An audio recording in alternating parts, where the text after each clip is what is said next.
All right, good evening, everyone.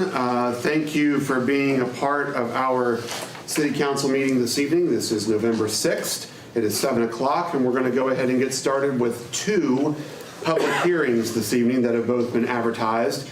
I'm going to invoke chair's prerogative, and I'm going to read open public comment for number 2 on the agenda first, because I'm going to guess that we probably don't have anyone here for that one.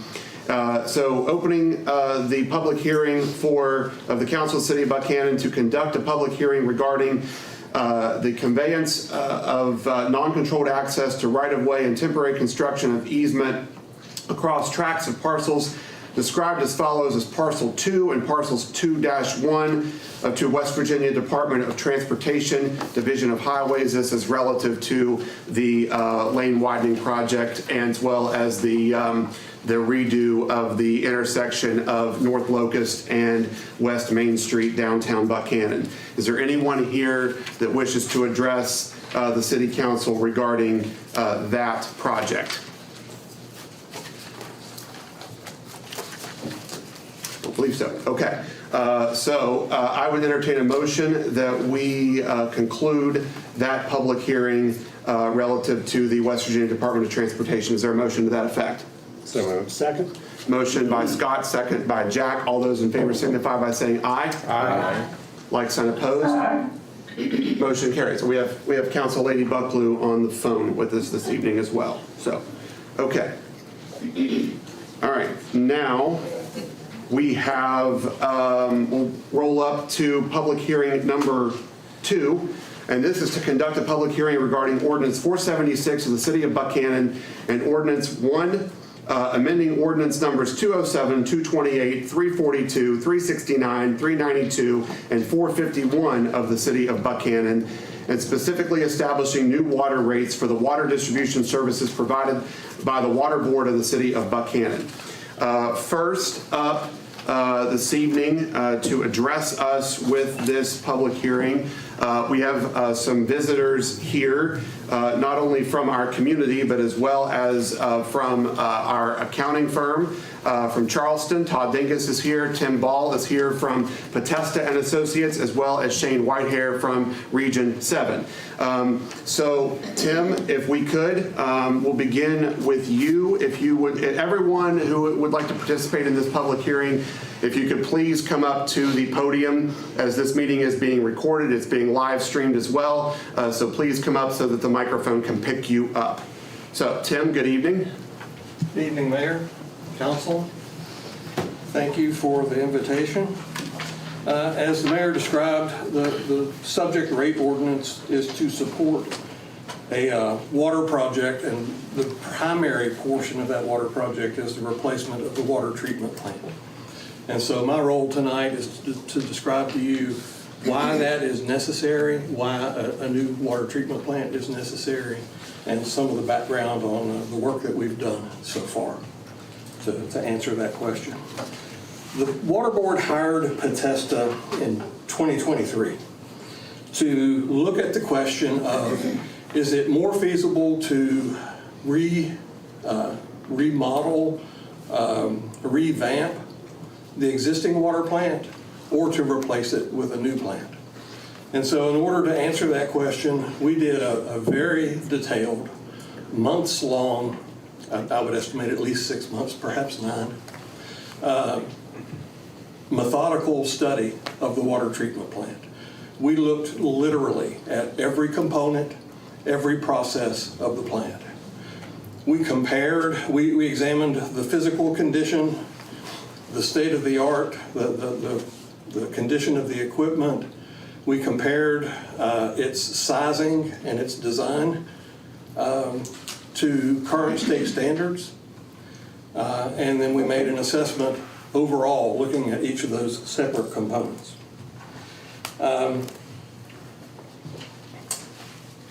We evaluated 3 different options in doing that.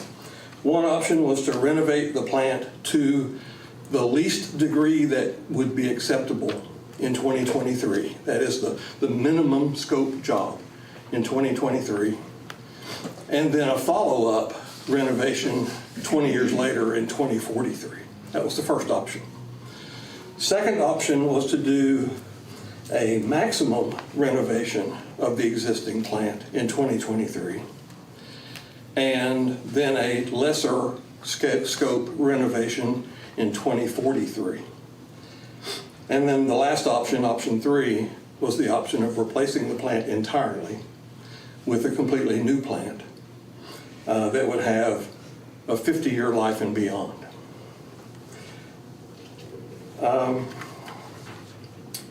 In doing that study, we learned the history of the plant. The plant was built in the mid-1960s. It was extensively renovated and expanded in the mid-80s. And then there was some update, modification, and structural repair performed in 2016, 2017. That work in 2016, 2017 is significant in that it addressed some ongoing structural issues with various parts of the structures at the plant then that had already been aged. So these problems were originated prior to 2016. Corrections were made, repairs were made, and when we did our study in 2023, we brought in some concrete experts to inspect, examine, and even physically test those concrete structures that were repaired in 2016 and 17. And the report that we got back from those experts was not really good. It was that the degradation of the concrete structures had continued despite the repairs in 2016-17, and that for our renovation options, these experts suggested that we should expect those types of repairs to be necessary at an increasing frequency. And so where we were, we were in 2023, we were 7 years after the most recent repair. Those repairs were hopefully intended to last for 20 years, and the inspection indicated that those repairs were not successful to that degree. And so the experts suggested that we should expect future repairs at an increasing frequency and increasing severity. In other words, things were going to continue to get worse. It's not just the same repair over and over, but we should expect more extensive repairs each time out. And of course, those repairs will become increasingly more expensive.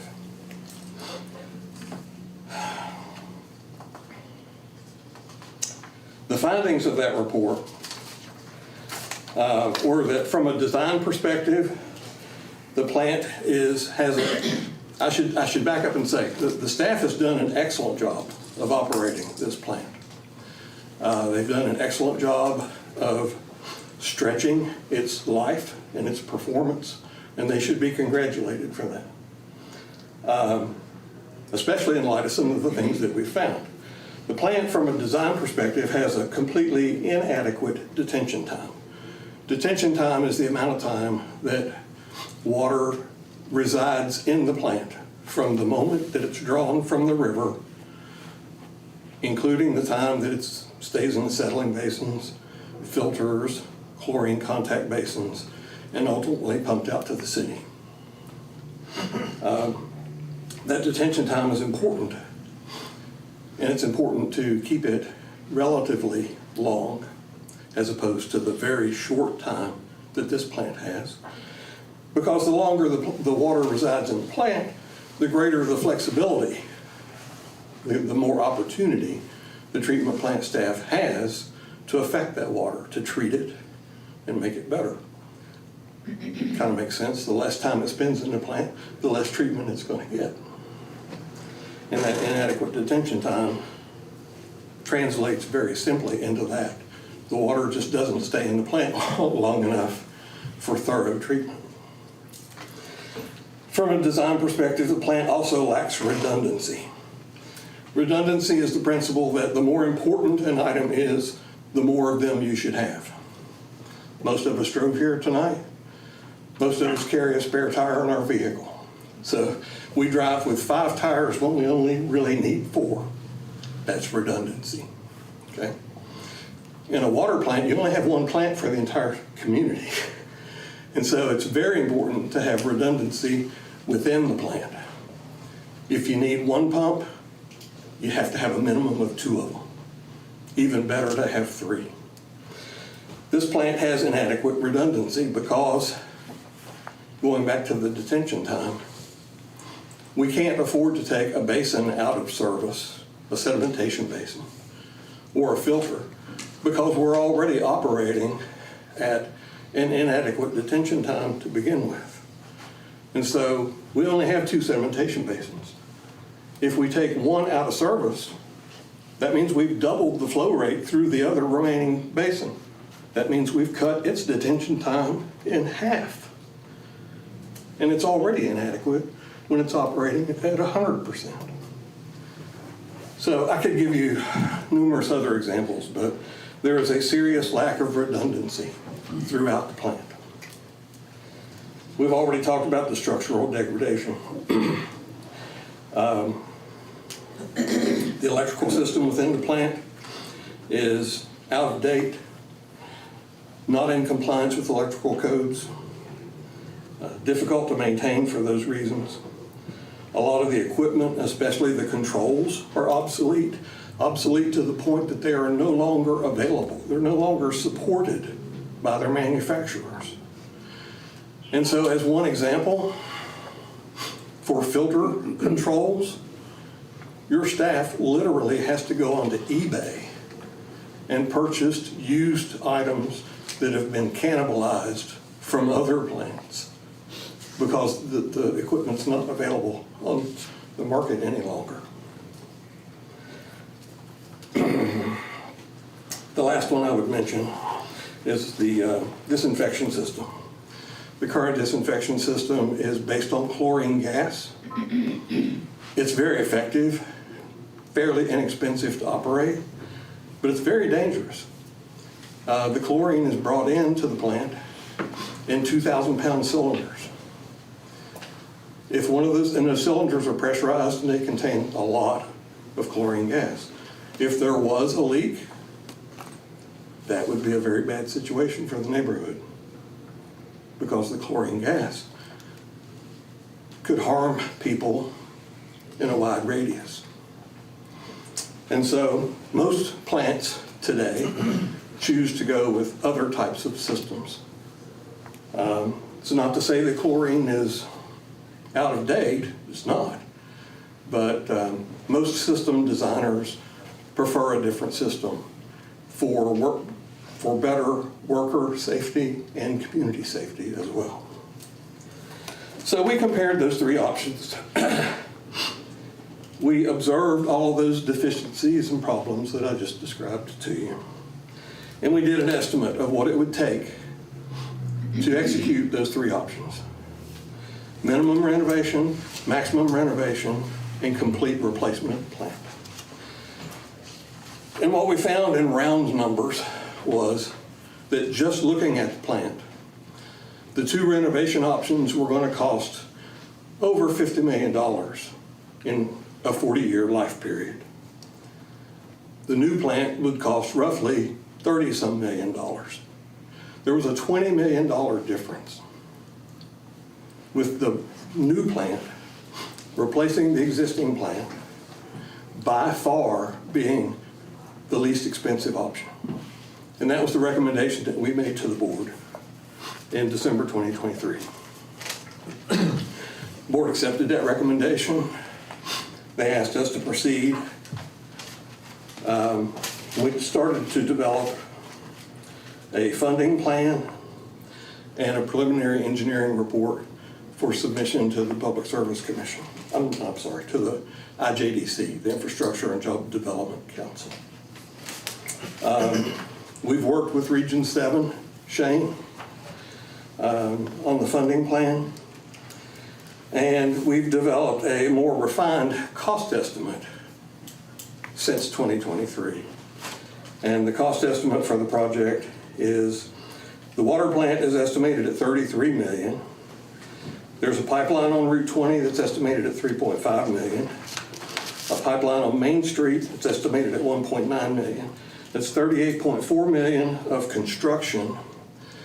And then, of course, you have legal expenses and engineering expenses and inspection costs that all, in the engineering world, we just refer to those as soft costs, as opposed to the hard cost of the contractor.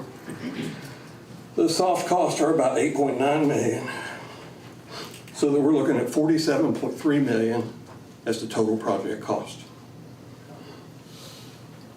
I'm sure Shane will fill in additional details. I'll just give you the bottom line numbers. The funding plan that we've developed suggests that we will apply for $13 million of grant money for the project and low interest loans for the balance of $34.3 million. Now you might very well ask, why don't you just ask for 100% grant? That's a fair question. And the reality is the funding agencies won't pay you the time of day if you go in and ask for a $47 million grant for your $47 million project. You know, they see people with their hand out every day. And the phrase that you will hear the most from the funding agencies is skin in the game. They want applicants, they want communities to have skin in the game in their project. And what that means is they expect the communities to bear some significant part of the project cost. And the way they measure that as to whether they think a community is bearing its fair share or not is they look at the median household income for the area.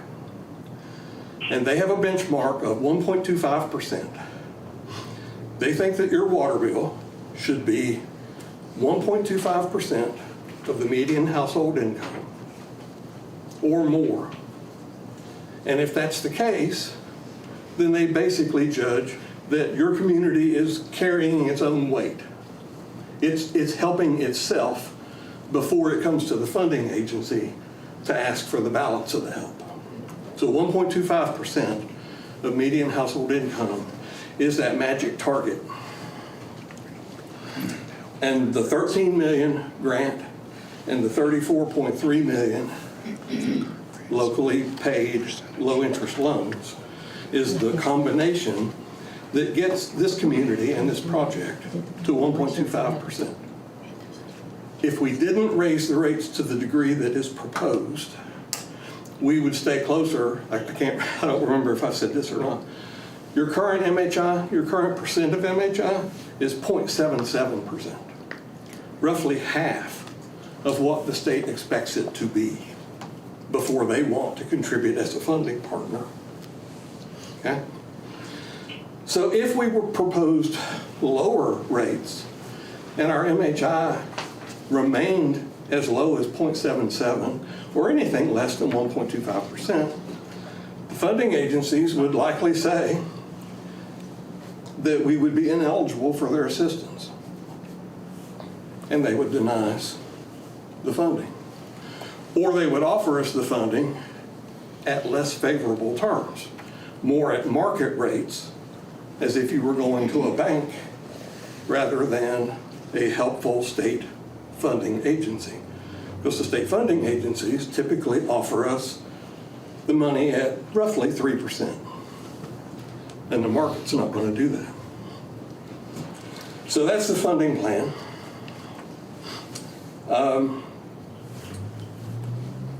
The board authorized us to submit a preliminary engineering report to the IJDC in May of 2025.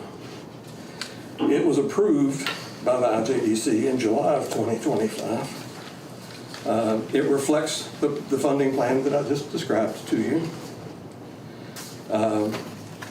It presents an overview and actually the entire feasibility study. We presented that feasibility study to the IJDC in order to explain and justify our decision to pursue a new plant. And the IJDC agreed with it and basically submitted or basically approved the project proposal that we submitted to them, more or less as we did submit it to them. They returned it with very minor changes.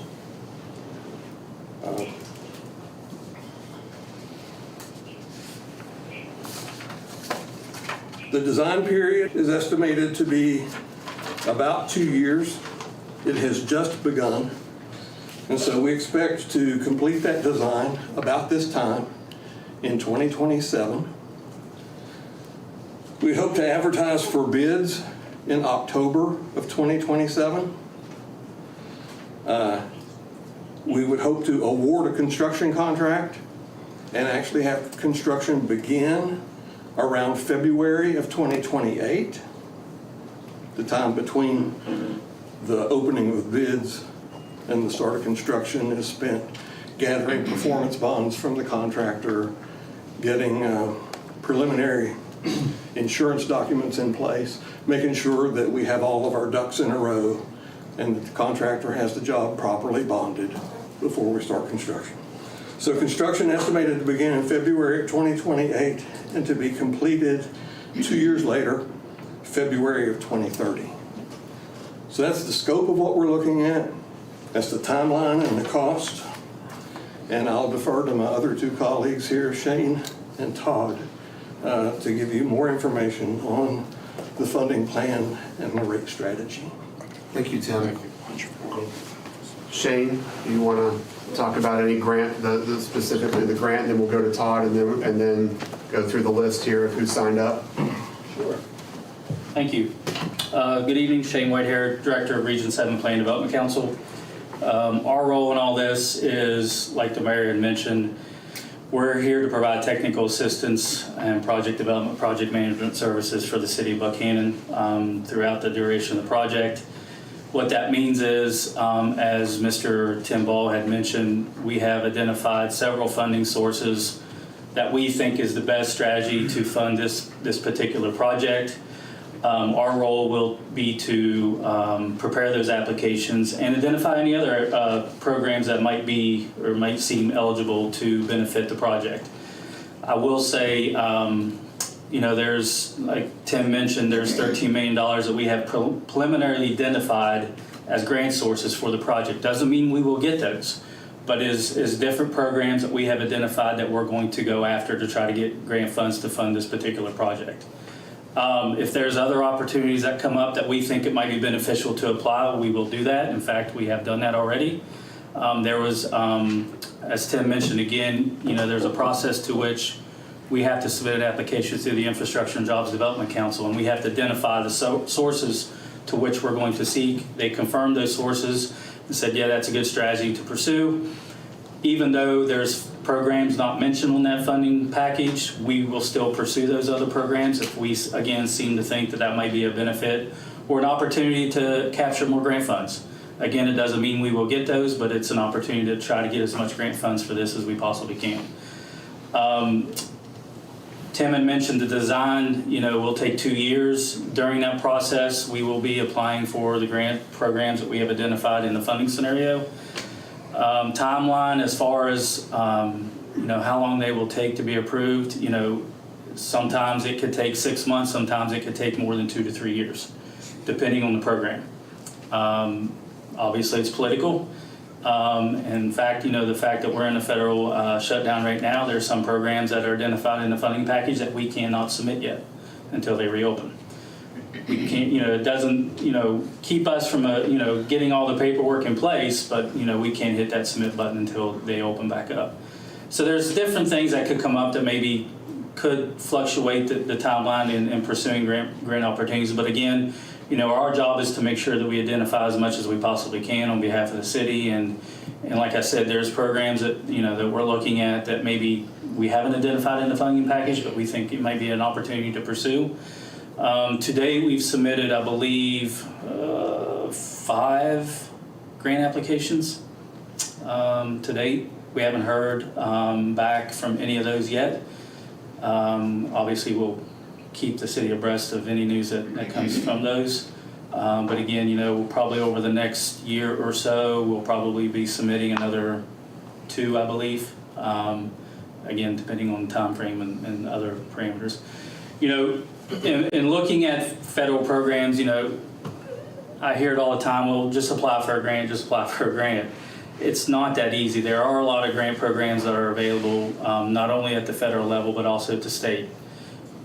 When a community comes to us with a particular scope or project, we have to make sure that scope fits within the program guidelines of the fund, where the funding is coming from. Even though they have grant dollars available, doesn't mean this particular project meets the guidelines within that program. So that's one of the things that we'll look at as well, is to vet those particular programs to make sure that this scope meets the guidelines and the regulations within each particular program, to make sure that the project remains eligible. So, like I said, yeah, there's some grant programs out there, but again, it just depends, which ones we're looking at to see if this one meets those guidelines to be eligible to apply for those. So that's something else that we'll vet those for the city. So Todd will have a lot of information I think that most people's wanting to hear in regards to the rates, but if you have any questions in regards to the programs, I'd be more than happy to answer those. So. Thanks, Shane. Todd? Okay, thank you, Mayor and Council. I'm Todd Dingus with the accounting firm of Smith, Cochran & Hicks, and I have the fun part of telling you guys how much this is going to cost in your water bill. So as Tim mentioned, we have to achieve a rate of 1.25% of our median household income. And as Tim also mentioned, we have to have this rate established before we can close on construction contracts, which is anticipated to be early 2028.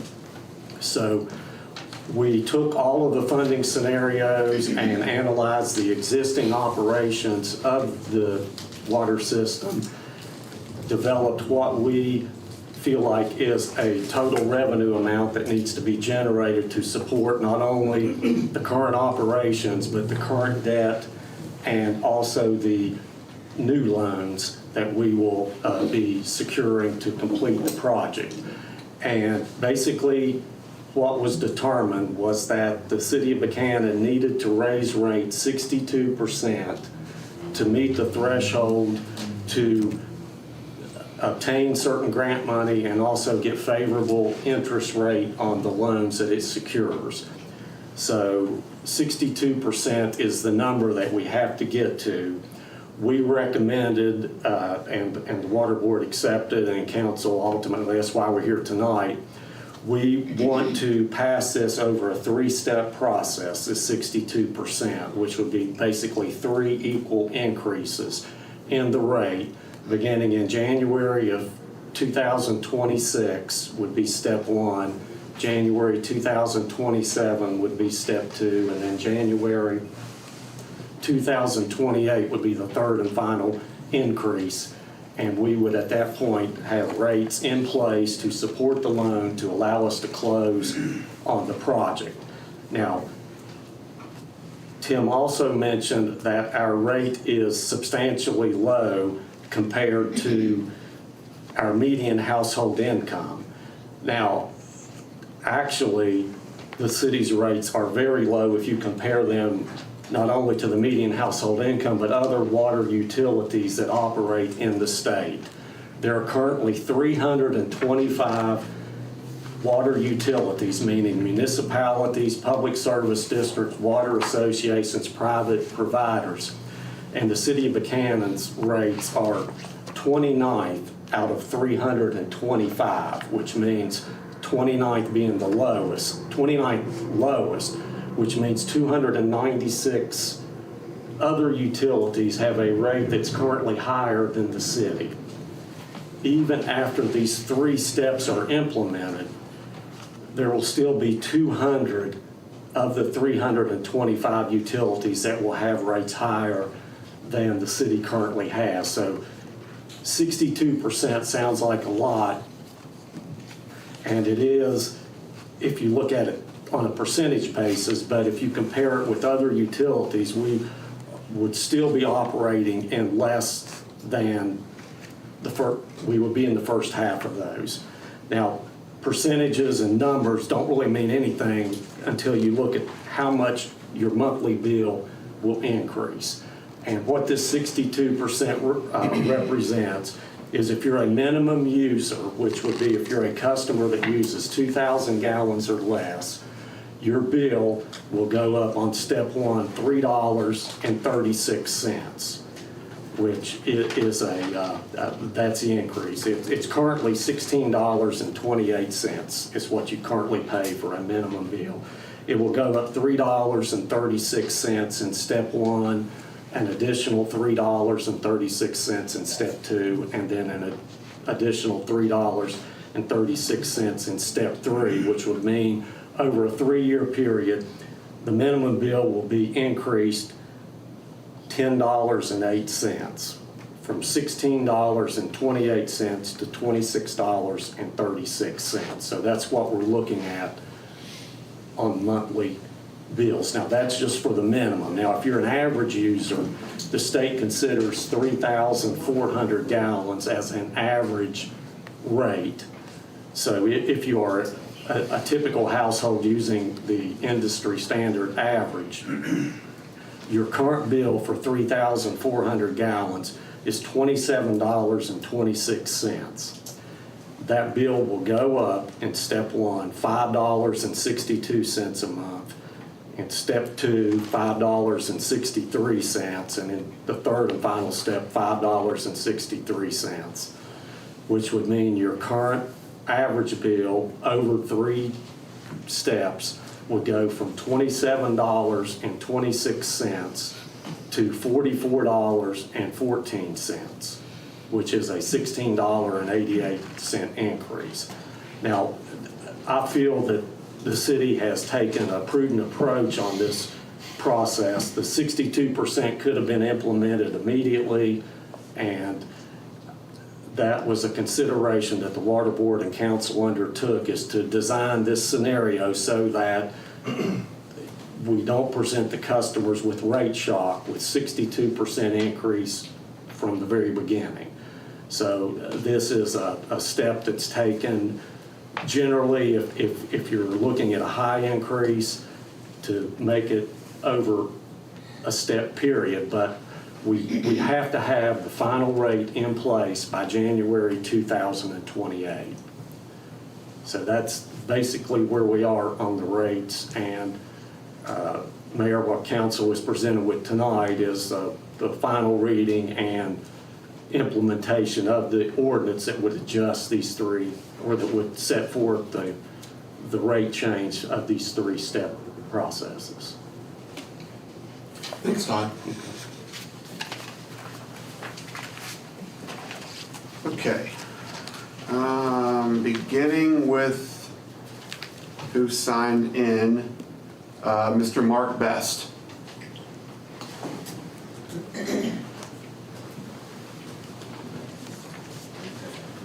Good evening, Council. My name is Mark Best. My wife and I came to Buckhannon about 3 years ago, and I have a background in naval nuclear engineering, U.S. Merchant Marines, and I've read through the entire Potesta report, and there's no doubt that the plant needs to be replaced, and I'm sure that's a foregone conclusion for the Council right now.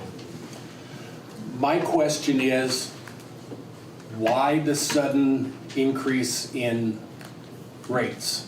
When there would have been an option that we could have increased rates since we first found out about this in 2016.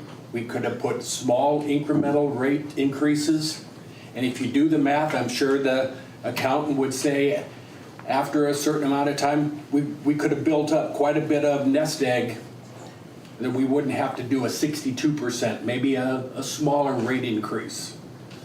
And I would just hope that maybe this short-term thinking of one big chunk of money could be alleviated maybe for the next plant in 2050. Maybe we can not do this to our grandkids. Maybe we can start saving a little money. I read somewhere in one of the newspapers here in town that the Water Board is not allowed to profit. And I don't think planning ahead is taking a profit. You plan to replace the roof on this City Hall, you've made plans for it. You have funds set aside. It's responsibly planning for the future. And these reserves, there's something called the Governmental Accounting Standards Board, and it talks about infrastructure wear and tear, ensuring reliable service without rate spikes. And it's not profit, it's a discretionary surplus where these funds are restricted for essential capital improvements to meet utility non-profit public service mandates. And I would hope in the future we would start thinking of putting the money away ahead of time so we don't have to take a baseball bat to the citizens of Buckhannon with a 62% rate increase. Like I said, there's no doubt that the plant needs to be replaced, and I've seen the pictures, I've seen the report. It's what I'm afraid of is, will the plant last effectively till 2030? I meant we have an aging system, we have maintenance issues, we have parts scarcity, and I'm sure declining expertise in the operation of the plant. I would hope that we can last another 5 years before we can bring this plant online. Thanks. Thank you. Next is Mary Ann Best.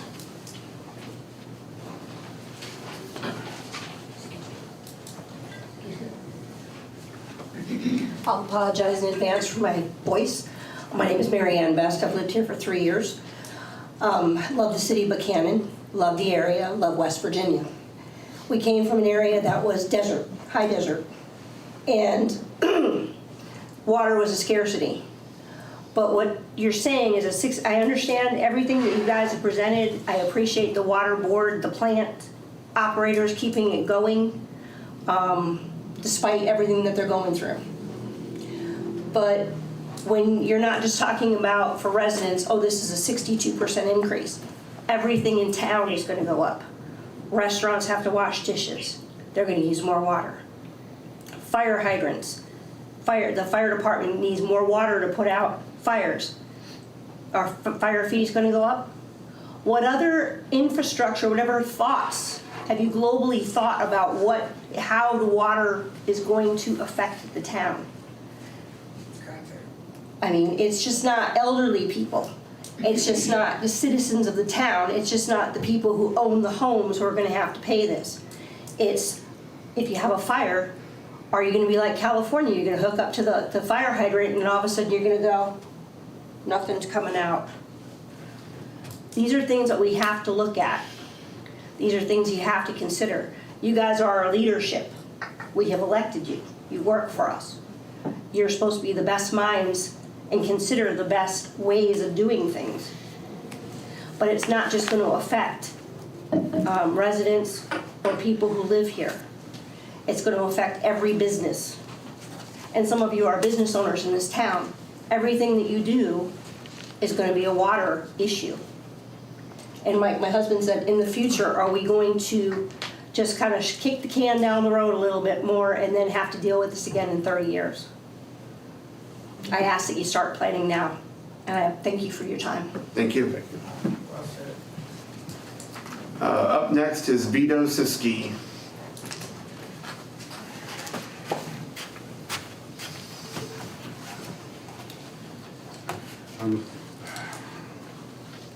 This is the first time I've spoken to City Council. I thank you for hearing me out. I'm here to register my opposition to ordinance number 476. Citizens of Buckhannon are being asked to absorb yet another price increase. I want to address my concerns as briefly as possible under 3 headings. 1, centralization of water distribution services and monopoly. 2, illustrations from experience of abuses in the big city where I moved from. 3, centralization of water services versus job creation. First, the ordinance reads, construction of a new water treatment plant that requires a certain financial contribution supported by ratepayers. This will become a central monopoly, allowing price increases at will. Asking citizens to absorb the higher costs plus the cost of a new facility I thought it was 1 million, but I'm hearing now that it's 33 to 47 million, is a whopping increase. This is another boondoggle like that recent school levy that was rejected. Illustrations from experience. The water I won't name the city. They're probably all the same. The water company started with modest increases accompanied by letters of explanation and apology. This led to huge increases of 50 to 75% without warning in the rates that we were paying. The gas company changed meters, and I was presented with a $1,000 bill. I fought them and won. There was a seizure of my property, my wife and I owned a property in Baltimore, oops, I just mentioned the city, and due to an unpaid water bill in a vacant home after the water was supposed to be shut off, we paid a big ransom to a lawyer to redeem the property.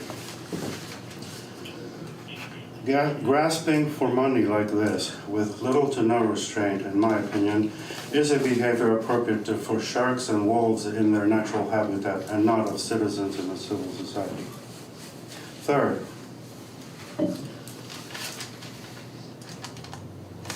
job creation. How, pray tell, are you promoting growth in the economy by increasing the number of skilled unemployed? It seems to me that workers in the utilities industry are being trained as cannon fodder in the competition for scarce jobs. Multiple qualified candidates have to be eliminated to create one new hire. What a waste of human resources. In conclusion, the big city is coming to a small town near you and is now here. I urge the council to cease and desist from enacting ordinance number 476. It will only do harm. Thank you. Thank you, Via. That concludes everyone who circled yes, but is there anyone else in attendance who would like to speak? Robin? You want me to go up there? Yes, please. Okay.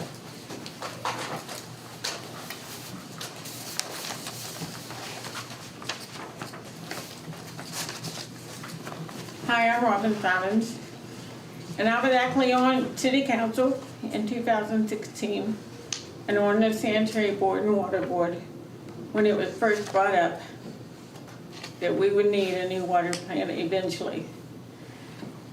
And then my time was over. I will have to say that these people taking the heat here tonight, none of them was on council at that time. There were different mayors that just passed it on because they didn't want to bring it up and be unpopular. But they knew in 2016 that this was going to have to be done, the people back then. And also most of the longtime workers, employees of the water plant have since retired. They're no longer there.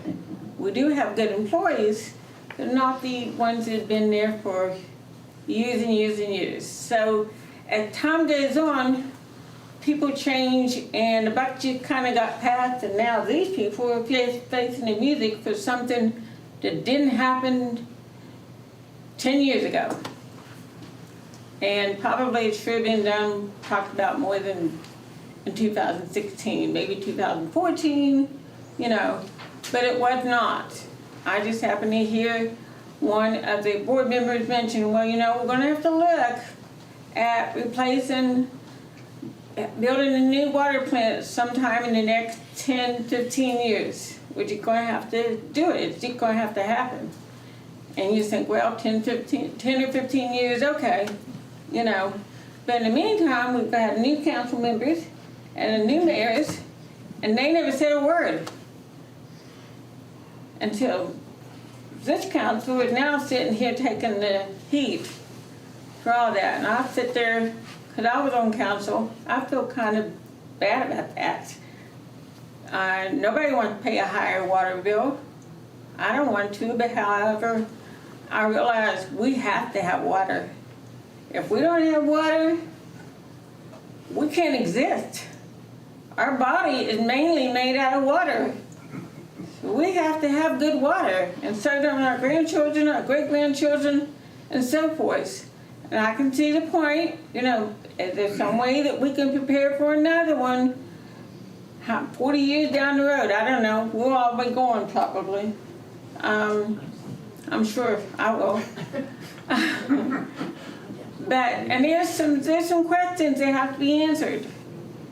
But I will say, in 2016, this was brought up in a small committee meeting, and none of these people sitting right here tonight knew anything about it. They're just taking the heat right now. And I'm proud of them for taking that heat, for being the one to be brave enough to say, hey, we have to do this. That's right. That was not easy to do. I'm sure the mayor probably did not want to say, hey guys, we're going to have to raise your water rates. You know, none of you want to say that. But when something has to be done, it has to be done. And at first, I was one of the negative ones. I admit, thinking, man, that's a lot of money. But then I realized it's only going to affect the water on my bill. It's not going to affect my sewage. My sewage is going to stay the same. My trash is going to, well, unless they raise it, you know, but everything else is going to stay the same unless they implement raises. But right now, we're talking about the water. It's on your bill. And I looked at my water bill before I left. In my house, my water is $33. But I have a big house with 3 bathrooms. I use a lot of water. I have a garage apartment, and it's $16, as that man mentioned. So I know in my head how much my water bill is going to raise now. Thank you. And I guess that's all I have to say, is I'm proud of this council for being the one to take the heat and stand up and say, we've got to do this. And I'm sorry, we got faith music. If you want good water, if you want your children, your grandchildren, we have to have good water, because if we don't have it, then you guys are going to have a fit. You think you're mad now, well, you don't have good water. So, anyway, I guess that's it. Thanks, Ralph. Thank you. Thank you. Anyone else who did not first indicate yes, wish to speak? Okay. Todd, do you want to, it's up to you, do you want to circle back and just talk a little bit about what the Public Service Commission requirements are of us, since that was a question early on?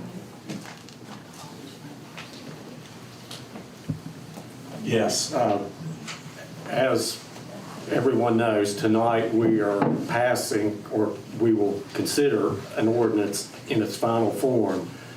And at that point, we have to, after council takes action, if it's positive, we submit our documents to the Public Service Commission, because the West Virginia Public Service Commission is the agency that is in charge of our rate design and rate review. So at that point, we will submit documents to the Public Service Commission. They will review to make sure that we've done everything in compliance with the law, as far as holding public meetings, sending notices, publishing items in the paper that would be required. And the commission, after a 30-day period, will, if they accept everything we did, notify the city of Buckhannon that its ordinance has been approved. And at that point, it is in effect. So at that, and I think, Mayor, you may want to correct me, I'm pretty sure we've designed this so that the first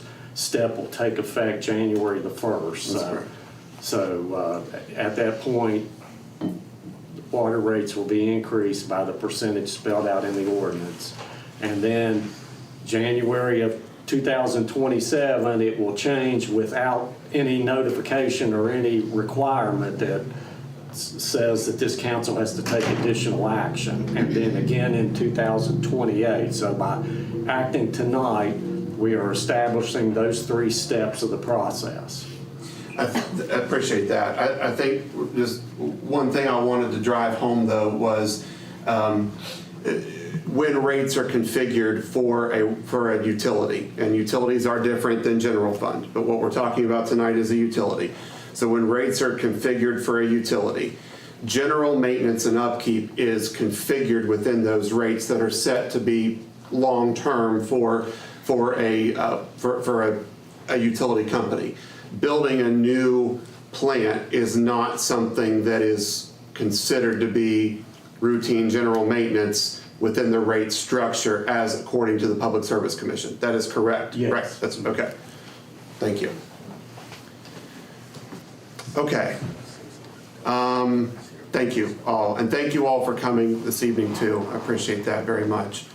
At this time, if there is no one else that wishes to address the council relative to the ordinance 476 and the new water rates proposed to the city of Buckhannon water customers, I'd entertain a motion that we close the public hearing on that subject. So moved. Second. Motion by Randy, second by Jack. All those in favor signify by saying aye. Aye. Like sign opposed. Motion carries. Okay, now we can begin our regular meeting. So at 7:51, we will call the regular meeting of City Council to order. I'd ask that you join us in observing a moment of silent reflection, followed by the pledge, please.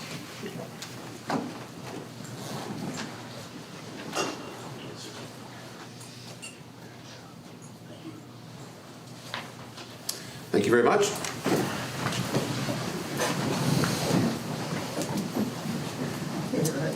I pledge allegiance to the flag of the United States of America and to the republic for which it stands, one nation, under God, indivisible, with liberty and justice for all.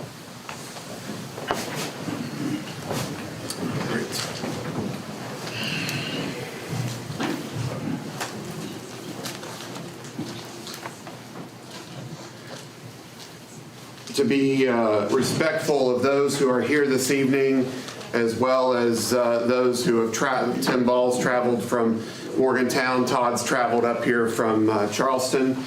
I would ask for the council, I'm going to ask for a motion to bring under Mr. O'Neill's report, jump out of line here, to bring ordinance 476 to the table for consideration of the council at this time. Is there a motion to that effect?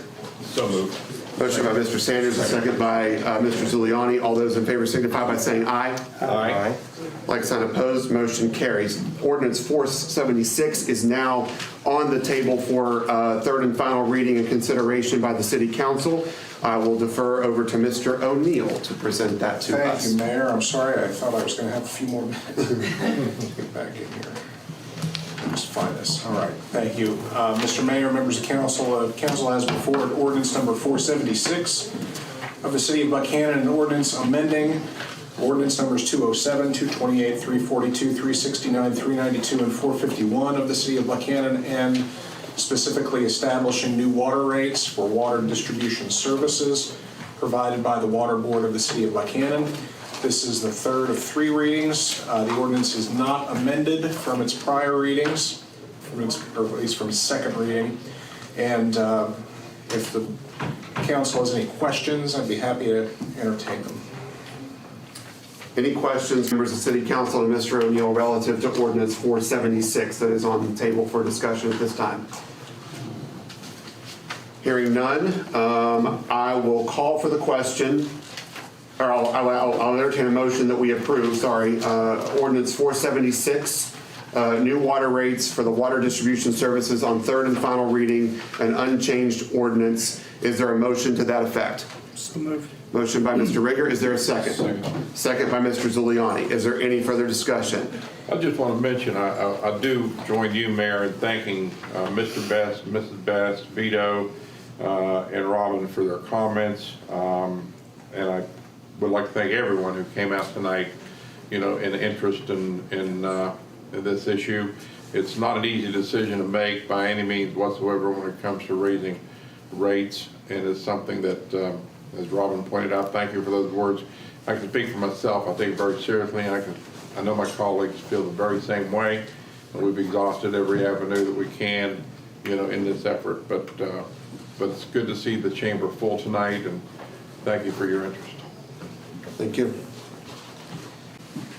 Todd, thank you. Be careful going back to Charleston. Yeah, thank you. Watch for deer. Thank you all. Shane, watch for deer going home. You got a long 5-minute drive.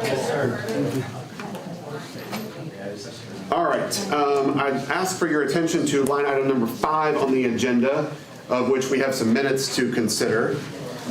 Minutes from the 2nd and 16th of October, as well as the special meeting we had on the 16th of October. If there are no additions or corrections to those meeting minutes, I'd entertain a motion that we approve those as presented.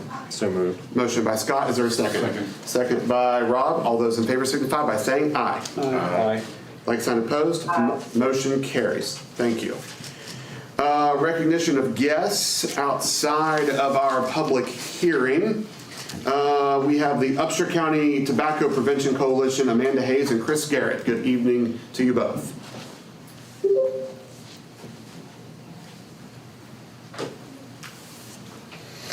Good evening. I'm Amanda Hayes. I'm chair of the Upshur County Tobacco Prevention Coalition, and this is Chris Garrett. He's a sanitarian with the health department and part of our coalition. Chris brought this to our attention that other counties and municipalities were looking at approving a ordinance that would basically limit the new smoke or vape shops from going in close to schools, churches, and that kind of thing, and also to restrict the signage of existing vape shops to kind of curtail flashing lights, things that would appeal to youth, and fun graphics and that kind of thing, the size of those that stand out. So we looked into it some more, and several counties have already approved this. Most recently, the Randolph County Commission approved an ordinance, and we've shared a copy of an ordinance that the city of Beckley approved, so you should have that for your records. And we would just ask that Buckhannon City Council consider something similar. Okay. Have members of council seen these? They've been making their way a little, somewhat around the state here recently. Raleigh County and Beckley, and as you mentioned, Randolph County as well. So it's not on the agenda tonight. We would have to place this on a future agenda for consideration. So we will take a look at the information provided and determine from there. Okay. Okay. Appreciate you coming.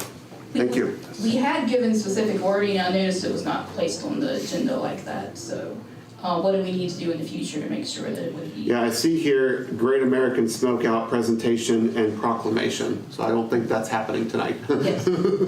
Yeah, that was the second part of our. Oh, okay, reason for okay. being We here, have but that. the- We have, okay. Yeah. Thank you. The other wording that I had sent to Lori to get put on did not make it. I got you, okay. So if you would just email Teresa, have either you or have Lori email Teresa and CC me on it, we'll have it on the next agenda, okay? Let me sign this.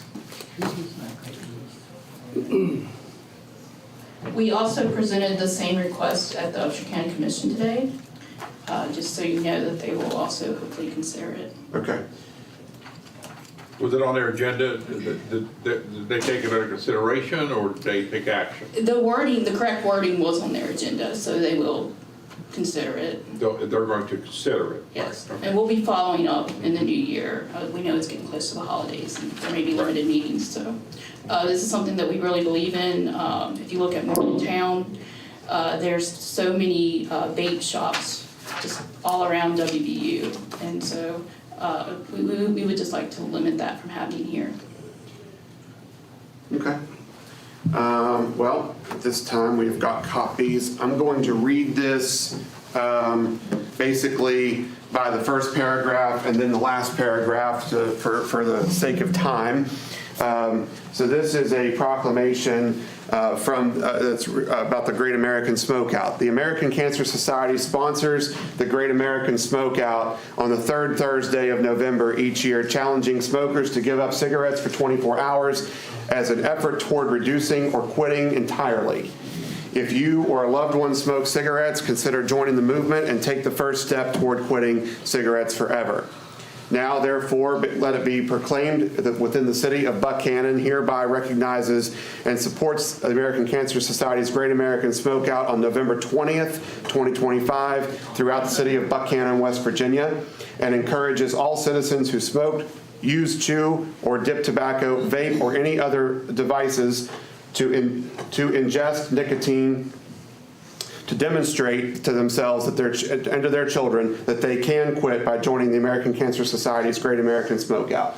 This given under my hand and seal of the city of Buckhannon. So Amanda, if you would join me up here, and we've got copies. I'll let you hold that. Chris, do you want to come up?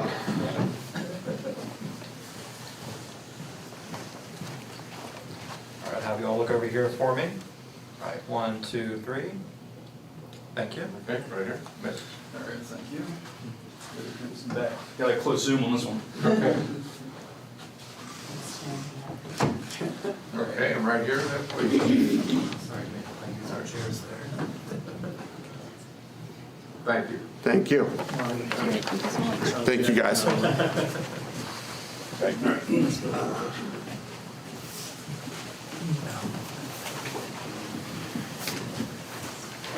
Chris and Amanda, we did make copies here for you.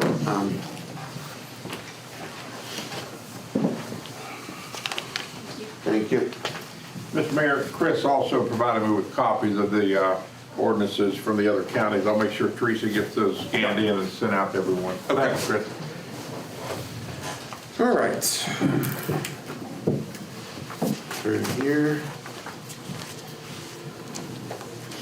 Up next is Brett Belt from the Upshur County Senior Center. Good evening, sir.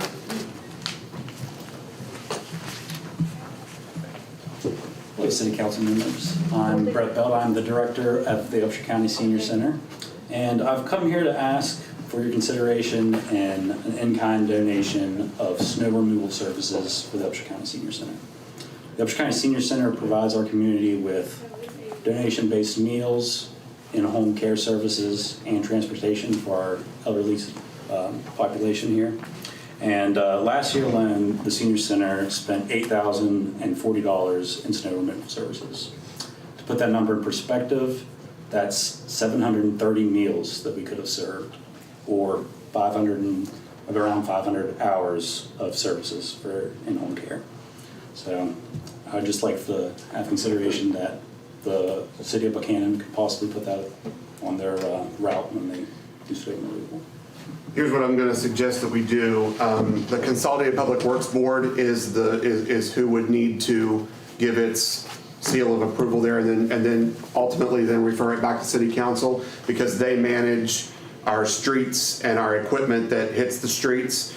So we need to follow that process. So what I'm going to suggest we do tonight is refer it to the Consolidated Public Works Board, which will meet here near the end of this month, and then we can, if they put their seal of approval on it and come back to City Council, then we can move forward from there. Okay. All right. Great. Thank you. I think it's December 4th, didn't we? That's right. It is. It's December 4th, which will be right out ahead of our very next City Council meeting. Yeah. And I want to say something about Brett, if I might. I know he doesn't look like a senior. In fact, he has to be home in about 30 minutes because of curfew. But anyways, Brett's the new director. And let me tell you something. This guy's a dynamo. He's doing a tremendous job. He's turned the entire program around through his leadership. And thank you for coming. I appreciate that. Thank you. Get home before you're in trouble. All right. Let's see here. I believe that's all for recognized guests. We'll go down to public comment. And we will invite up next Jody Light with the Barbecue Bash. Should I defer to you? Yeah, Mr. Mayor, Councilman Zuliani and myself had the privilege of attending the VIP banquet, which Jody Light and her committee, who put on the barbecue bash annually, put together, and it was a tremendous evening, a great celebration. They recognized several of the businesses and larger supporters of the barbecue bash. The meal was fantastic. We got, and she'll talk about that. We had barbecue. That's it. Yeah, had barbecue. And we got some Legos, which I'm sure Jody will talk about here. These are edible, these. This one is, I found out this one is not, but it looked delicious at the time. You know, I tried to dip it in coffee, still didn't help. But anyway, and part of that evening was kind of an award ceremony. So Jody asked Jody to come this evening to make the official presentation to you, the mayor.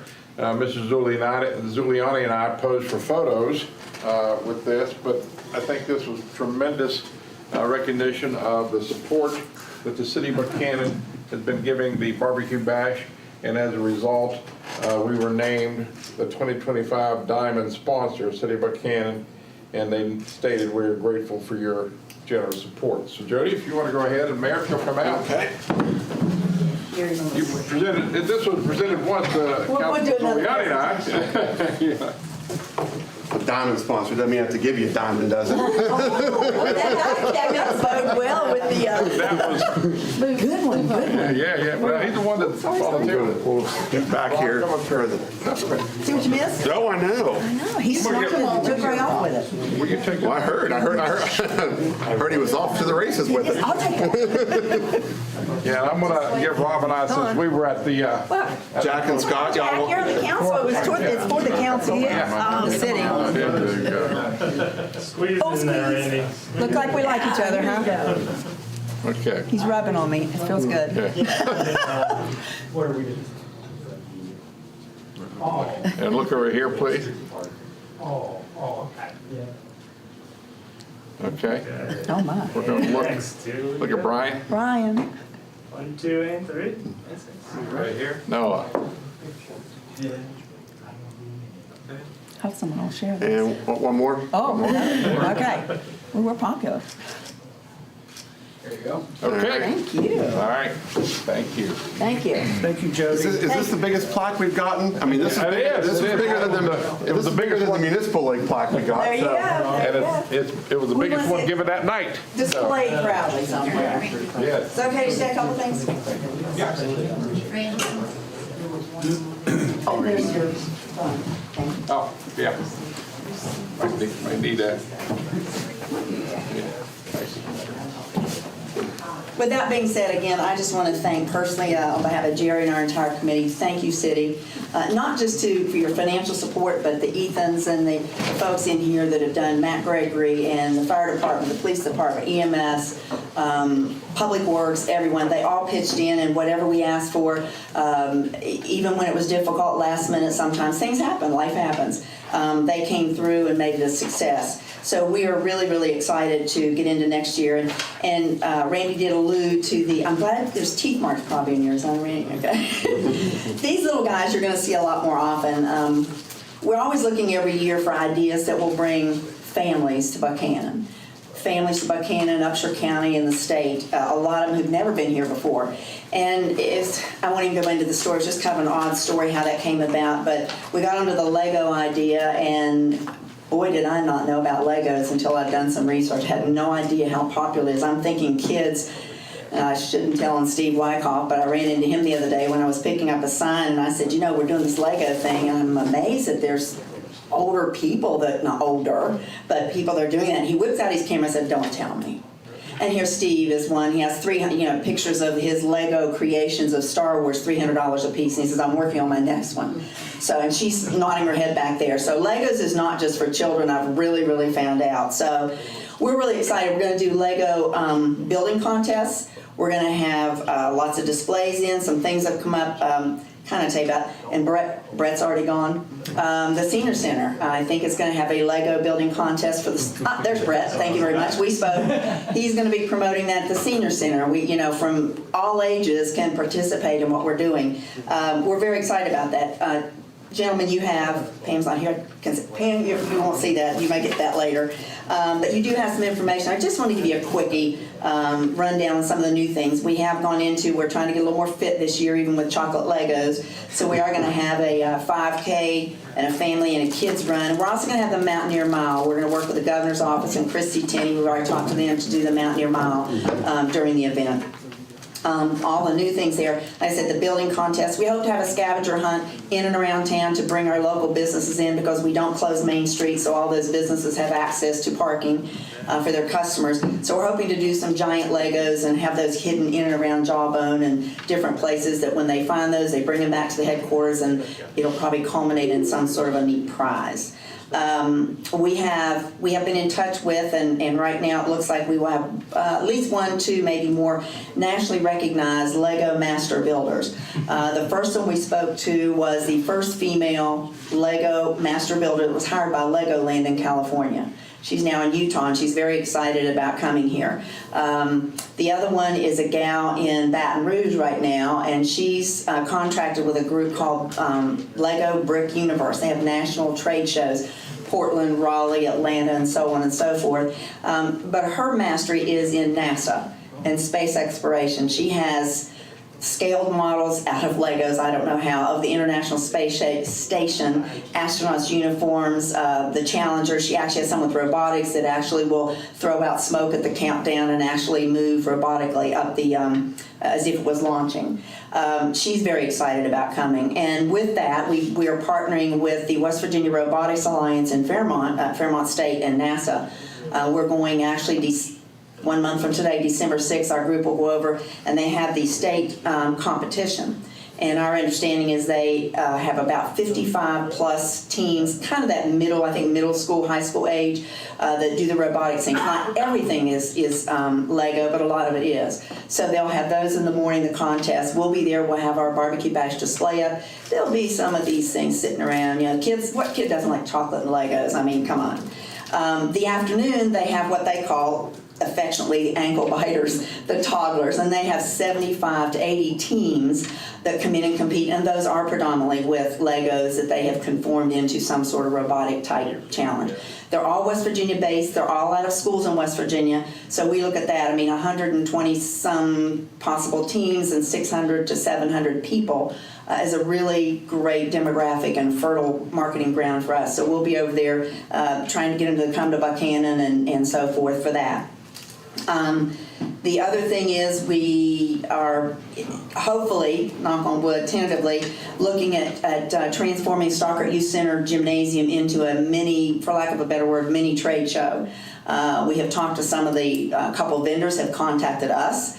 We made a trip to Annapolis, Maryland 3 weeks ago, I guess, and we met with the gal, the builder from the NASA builder. She's very excited. We met with some vendors. We actually met with some folks who just build Legos, and they do a people's choice. Gave us an idea, well, let's get our local folks who do Lego creations and let them bring those in, as well as someone from out of the area, and we'll do some sort of a people's choice with some prizes. Interesting was, literally last night at 9:15, I received an email. We had met a young man, 15 years old, out of Carlisle, Pennsylvania. He had probably as long as this room, a whole setup of some very intricate Lego displays. And he actually had his dad email me last evening and say, I don't know if you remember meeting Tanner, my son, but he wanted to let you know he'd really like to come and display, 4.5 hours away to display his stuff. We met a gentleman from the UK. I thought he was joking.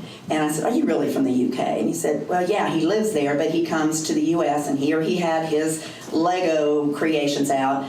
He's actually contracted with the federal government. He trains people in human trafficking in the federal government, and he plans some of his trips and training here, believe it or not, around Lego events. This is insane. So when I mentioned barbecue and Legos, he says, let me know the dates. He's looking. So imagine we could get someone from the UK because of barbecue and Legos. I don't understand it. But anyway, those are just some of the things we are looking at. We've been contacted by the Lego Brick Universe. They have been in places as, again, Raleigh, Portland, Maine, Atlanta, and very possibly here in Buckhannon, West Virginia for a national trade show with, again, master builders, interactive things with kids, building contests, all kinds of things like that. So we're excited.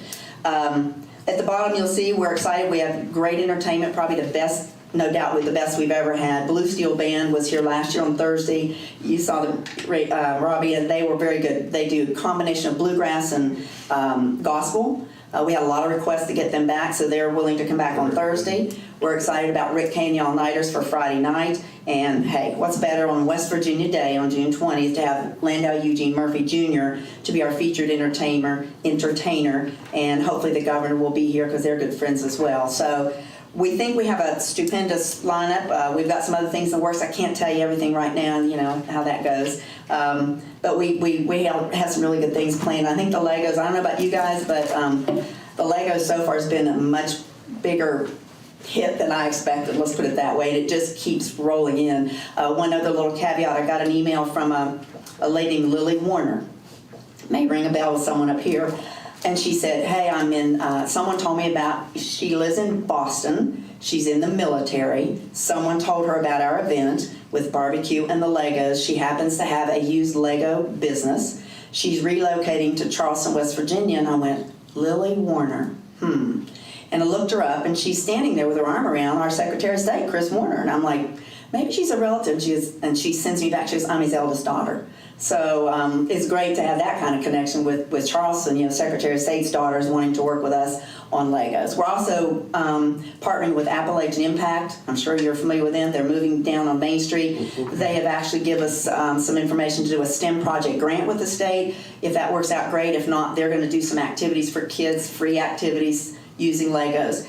The last thing I want to mention is if anyone's out there, if you have new or used Lego kits, individual pieces, odds and ends, we are collecting those at several places. They will not be sold. They will be used. We know that, I found out recently, Legos is not a cheap hobby, actually, and had no idea. But we want to make sure every child that would want to participate can. So we currently have Mama Roma's on Main Street. The Upshur Health Department will be collecting Legos. There are signs there that look like a cutout, and I meant to bring one. I forgot that. My apologies.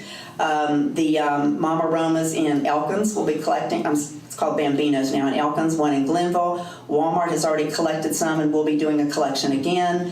The quarter age physical therapy in the bottom of Buckhannon Mountain. So we'll have some other areas, and I'm sure if you bring some here, Randy will take care of getting those to us. So if you have Lego kits, we had someone call, Country Time also is doing that.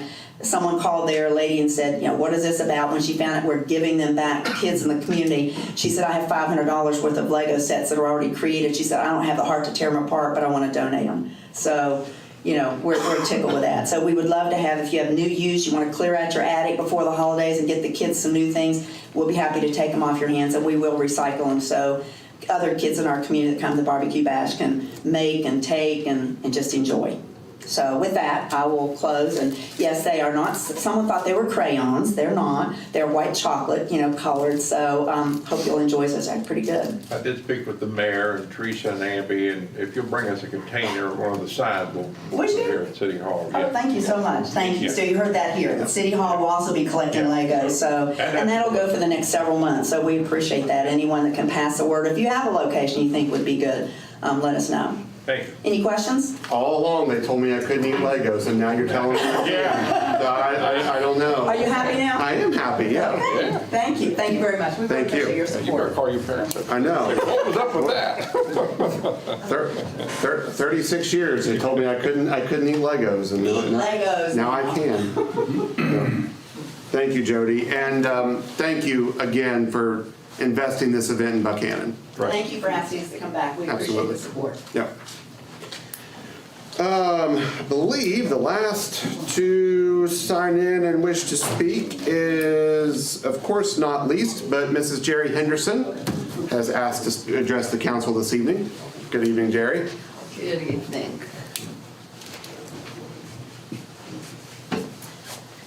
Most times I'm very, very happy to come to council.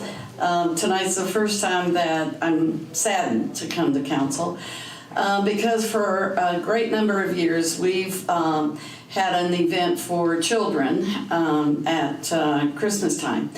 This year we have planned to do far more than ever, but once we sit down with our committee, we have to cancel our event this year.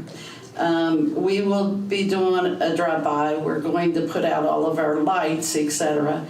But it's good and it's bad. I mean, we have a very busy business right now, and we also have a number of people who have medical problems.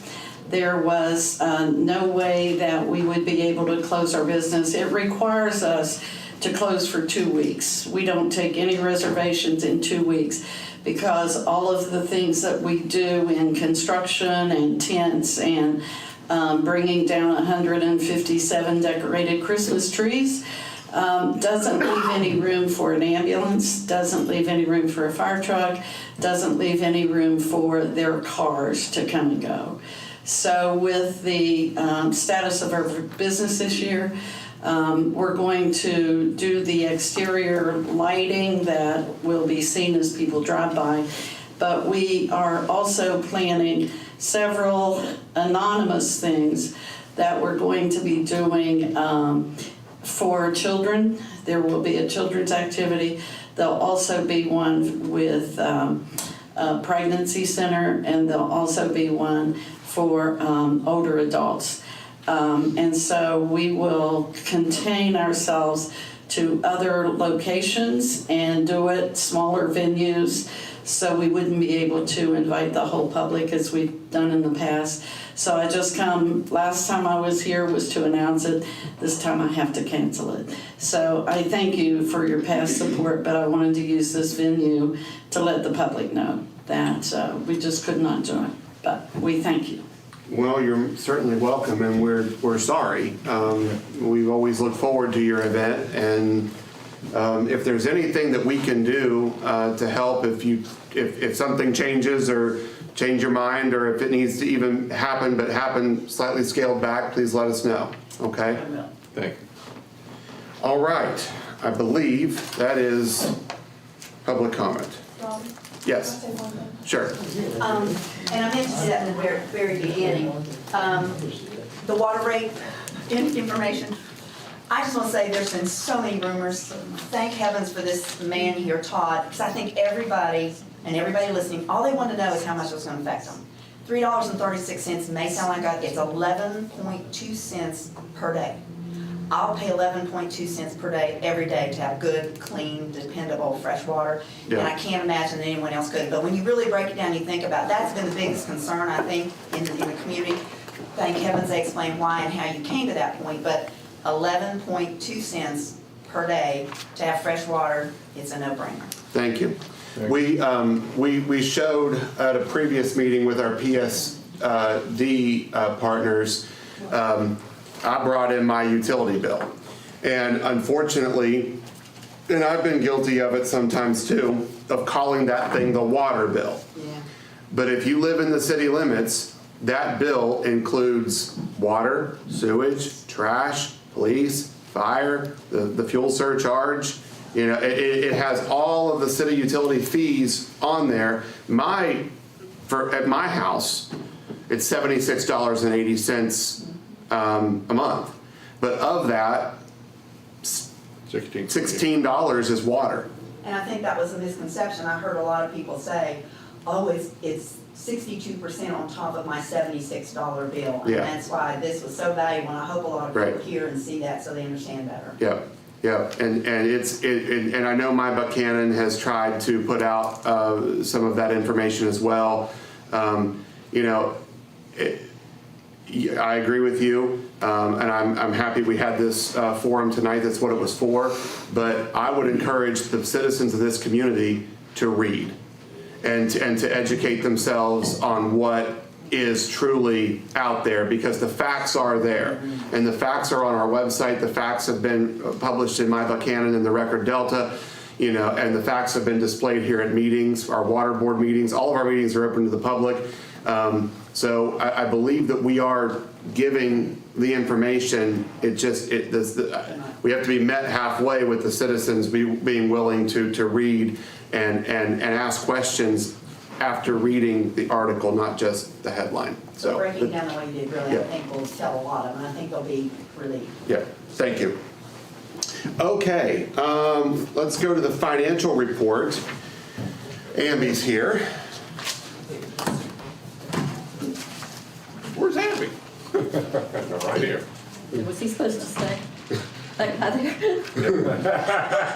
One thing looks good there for the time being. Okay. And so I'm going to give you your balances for October. General fund money market and checking $1,443,000. So that's up a bit, but because we moved $500,000 from the sales tax account, part of the commitment from our budget process were to take about $2.3 million from our sales tax. So we moved over $500,000.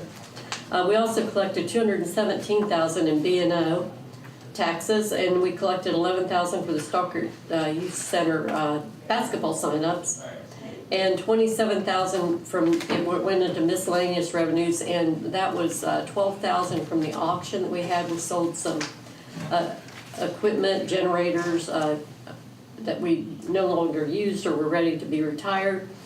And then we received a $15,000 check from Upshur County Commission towards fire service. Historic landmark savings is $3,045, coal tax at $45,000, municipal stabilization fund $971,000. We have that CD at $89,000. Flood control account $78,000. Consolidated Public Works Board $185,000 with the cemetery CD at $241,000. The sales tax is at $2,024,000. American Rescue Plan account, we are now finished with that. So it is at a balance of zero. The remaining funds from it were all contributed towards the water plant project for engineering services. The opioid account's $106,000. Stockard Youth Center's capital donations is at $307,000. And then in general fund revenues, we collected, again, $1,122,000 for October. Expenditures were $501,000. The invoices are in your packet. I'll point out a few that are a little different than the normal bills we pay. $6,000 went to West Virginia Department of Tourism. That was that partnership for out-of-area promotion. $3,200 buys a radio for Motorola pagers for the fire department. $7,500 Heritage fire equipment for inspections and repairs to various fire trucks. $1,200 ESO Solutions fire reporting software. $10,616 to Lowe's for the new Christmas wreaths that will be put up very soon. $1,800 Ace Materials 10 yards of concrete North Florida Street sidewalk project. And then $5,700 to TradeWorks for labor at the Public Safety Training Burn Facility for the burn boxes. Okay. That's all I had. Oh, then that's all I have from the financial part. Okay.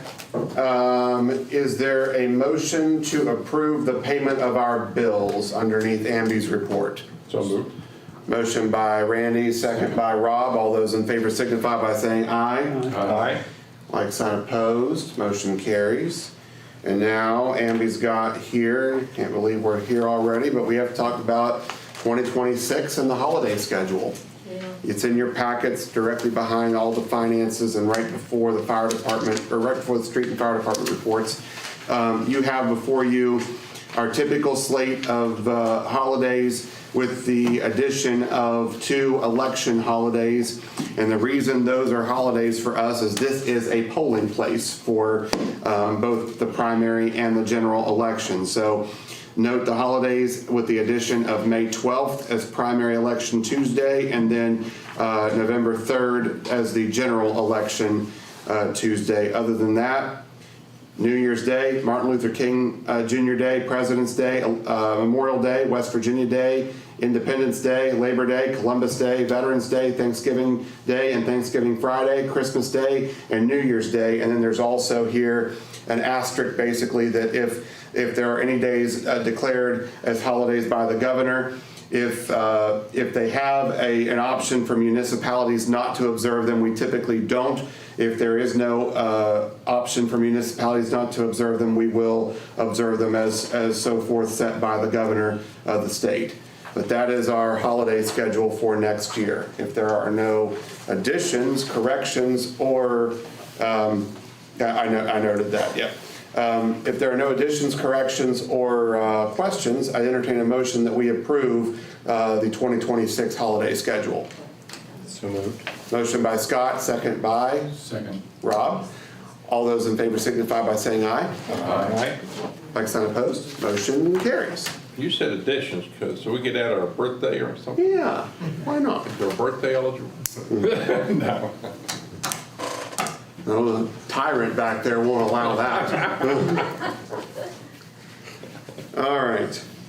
Amby, you mentioned that you were thinking about Yeah, if your. you don't mind, I'm gonna go. You're more than welcome to. So the rest of this should be. 30 minutes, good, thank you. No, I don't have much new. Continuing to try and wrap up a few projects before we get into winter. Street departments at the Cooper Street intersection on North Florida Street. Finished up a small upgrade on Meadow Street and have been removing some large pin oak trees near the Charles Gibson Library, which were dead. And we've already started decorating for Christmas. Most of the trees in Jawbone are wrapped, so we'll start on the side streets in the next week or so. The transfer station for the waste department, it will be closed November 27th through the 30th. We added a Saturday this year, so it's not a holiday, but the facility will not be open. Sewer department, we have both clarifiers back in service after adding some drive gears. It's the first time in about 2 years we've had them both functioning properly. We're nearing completion of a pump station upgrade on Mont Street. That's a main pump station in our system. And we're continuing to try and get Henry Street's sanitary sewer upgrade finished before the end of the year. Stormwater, continuing to work on the Taylor Street stormwater project, looking at some property acquisition. We've had appraisals completed, waiting on those to get back for the properties in question. Water department, we're still dealing with several leaks, trying to find a couple. They abandoned the old line on Mead Street from where they upgraded that water main last year and are continuing to work on some of the inventory management for several funding agencies for the new water plant project. Code enforcement, nothing new. Vincent Smith made it back hobbling around on his walker this week from hip surgery, so I think he's getting along all right. And then for engineering, that's part of the reason the trees were taken down. We're waiting on some asbestos testing, which was performed on the roof to try and repair it. It's had leaks over the last several years. For the DOH TAP program, also waiting to hear back on a fifth property owner. At this time, one property owner does not like the idea of access through the property, so we're working through other options. Colonial Arts Center, we're continuing with some design options for the HVAC system, and then continuing to wait on some of that information for Taylor Street for a FEMA grant. And I believe that's all I have, unless there are questions. Any questions for Ethan? No? All right. Thanks, sir. Kept it under half an hour. That's right, good job. Under the report of zoning and code enforcement, I'd ask for a motion to approve the building and wiring permits. Is there a motion to that effect? So moved. A second. Motion by Rob, second by Scott. All those in favor signify by saying aye. Aye. Abstain. Okay. So we note that the motion passes unanimously with Mr. Rigger's abstention. Okay. Up next is Chief Kimball. Good evening, sir. Man, everybody vacated, didn't they? Yeah. Wow. They knew you were coming up. Didn't take long. Yeah. Correlation. Sorry, there's a incident, not an incident report in your packet. We are in the midst of switching software programs again. We'd had issues with the ESO program. We have them to the end of the year. And then we're going to be going to a company called First Do software program recording. We sit with 3 companies to see which one best fit us and how Because we ask a lot of different specific questions on the reporting so we can collect that data as we go on. And the first due was the most adequate one for us to do. So a little bit of information is a little slow to get out right now, but I do have the numbers. We had 93 incidents in the month of September, 93 incidents calls. That brings us to 850 at the end of September. Just to compare, in 2024, we were at 795, so our call volume is up about 5% or so. If you remember October 4th, I want to thank everybody from council that made it to the PTSD 911 showing. I hope everybody got something out of that. It was a showing on how PTSD affects first responders, a very good showing. And I appreciate everybody that attended. There's about 35 people from the college and the community, and our Tabitha from the county commission was there, and some other people from the 911 center, and most of the council were there. Very good showing. I do have access for that. Again, I can show it individually as training and stuff, so we'll probably be doing that this winter when people are not as busy in their general life. So that being said, in the packet, you also see an incident after action review of a structure fire we had last weekend on the Vicksburg Road. I think everybody in Facebook world saw that. Just to kind of give you the data we still collect. When we do an after action review, we look at the response, how many people, and if you remember back, every year we have you all approve like effective response forces for every type of incident. And this being a moderate type fire, it's 15 people. And so it took us exactly 20 minutes and 43 seconds to get to 15 people on that scene. So that kind of gives you an idea. Effective response force is what we calculate as the amount of people deemed needed to safely mitigate that type of situation. If you're 2 years ago, we were about 23 minutes. So just this one incident, we were a couple minutes faster than our 90th percentile.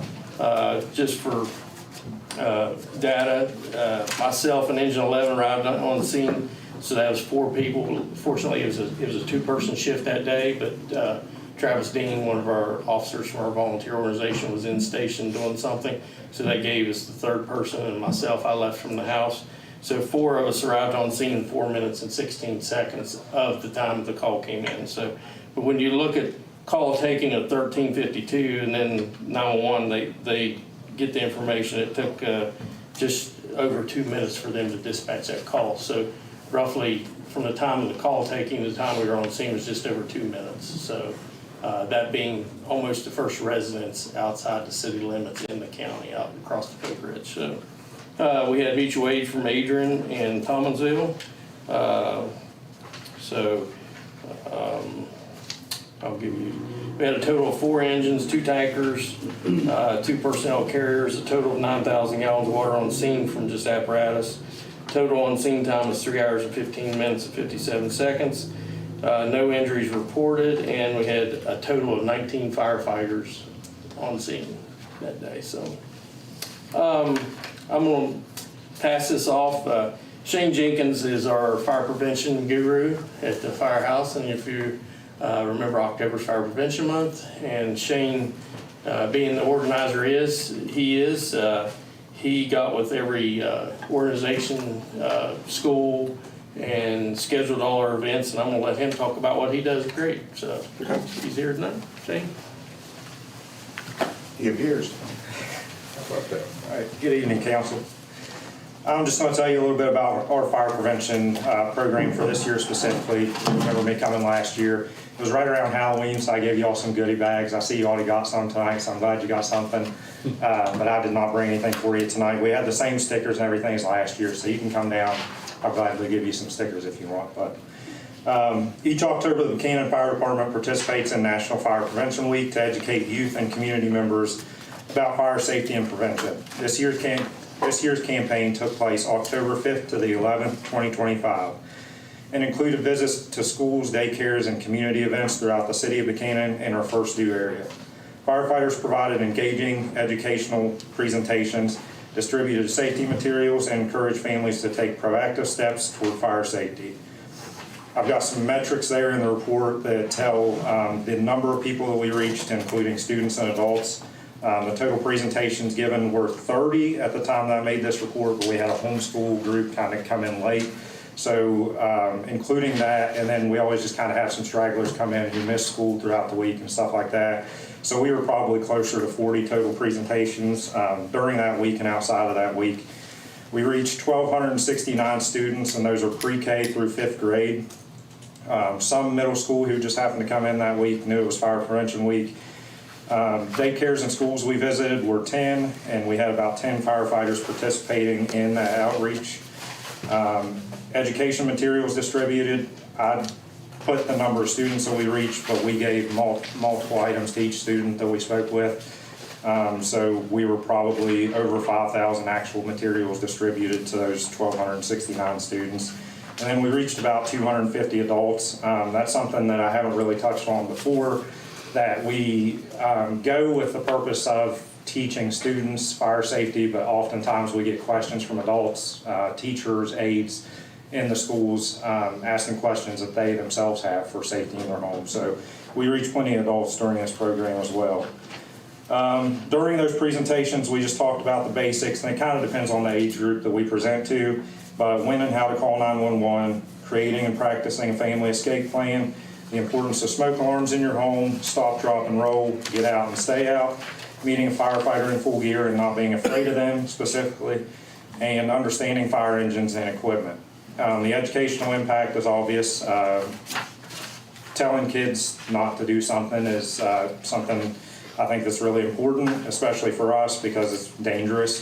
So if we can kind of reach them in a setting outside their home, I think that's important as well. Community engagement and partnerships, Upshur County Schools, I want to give a big shout out. Every school that we went to this year, students were really well behaved, were really engaged in our presentations. So everything went great. And then local daycares, same thing there. Students were really engaged with us, asked a lot of good questions. So we had a good experience overall with them. We also reached out just a little bit on Facebook, reached just over 2,500 people the last time that I looked. So we made some reach on social media as well. And looking ahead, we just look to expand our educational sessions as usual. We'll have some brand new stickers next year with different firefighters on it, so I'll make sure I bring you the new ones when we have those. We'll introduce some new topics as always. The theme's different every year. This year it was charge into fire safety. It was all about lithium-ion batteries. Kind of hard to get a preschooler to understand a whole lot about that topic, but we did our best there. And we just look to continue and further our community partnerships and public engagement throughout this program in the future. Community fire safety tips, as long as I've got the platform here, I'll close out just by giving some fire tips to people who may be watching in our community. Install and test your smoke alarms regularly. If they don't have those, they're welcome to call us or stop in the fire department and we can help them out to get some. Change your batteries when the clocks change. So when the clocks just changed, that's the time of the year we recommend to change your batteries. If you haven't done that, do that soon. Create and practice your escape plan, especially if you've got kids. It's really important to make sure they know where they're going to go. If a fire occurs, stay out and get out and stay out. If you encounter smoke, get low and crawl, and keep heat sources away from combustibles. We've been on a couple incidents here lately that have been the result of that. So just keep in mind to keep those things clean, keep them clear from other items, and especially as we start using our heat a lot more throughout the winter, just keep them away from things. And just want to thank you all for your support, continued support of both the fire department and this program specifically, and thank Chief Kimball as well for his support through it. Any questions, I'd be happy to answer. Any questions for Shane? Good overview. Thank you. I appreciate it. It's good to hear you saying you're reaching adults at some of these other functions, whereas otherwise those people probably, if they had questions, wouldn't feel comfortable or wouldn't know how to reach out to you. Absolutely. And if they're like me, they think the fire truck's just as cool as when they were 5 years old. So. Thank you, sir. Yes, sir. Thank you. Real quick, I'd just like to thank Shane and everybody, our members who participated. That's a grueling week. We typically go to, like the Academy Grade School, we go there instead of bringing all the students to the firehouse and then we go through their campus. And it's an all-day affair. The kids love it, and we try to get out to them. That way they're in their atmosphere, they're in their learning atmosphere, not at the firehouse where there's a lot of radio traffic and a lot of confusion going on. We can really concentrate. And like Shane said, a lot of the teachers nowadays have questions because they come in and we start talking about the cost of being in the fire department, cost of fire department equipment and stuff. So as we try to educate individuals on, the costs and the benefits and, how to become a firefighter, so that's always big. Anytime we can get people in our fire engine to look at stuff, it creates that interest in their mind and we can maybe enhance that, so. Nope. Unless y'all have any questions. Don't think so. Thank you all. Thanks, Chief. Yep. All right, up next is City Attorney Tom O'Neill, and we need to talk about the DOH. Yes, sir. So, as we discussed the last meeting, the city is granting rights-of-way to the Department of Highways for a widening project on North Locust Street. The council has before it 2 resolutions allowing the grant of the permanent easements and temporary construction easements. The first one, which is listed as 2025-08, regards a small tract of land, about 330, give or take, square feet, down near where North Locust Street intersects with Chancery Street. The second one, 2025-09, is a little bit farther north of there, closer towards the courthouse. Similarly, it grants both a permanent easement of, what's that? That is,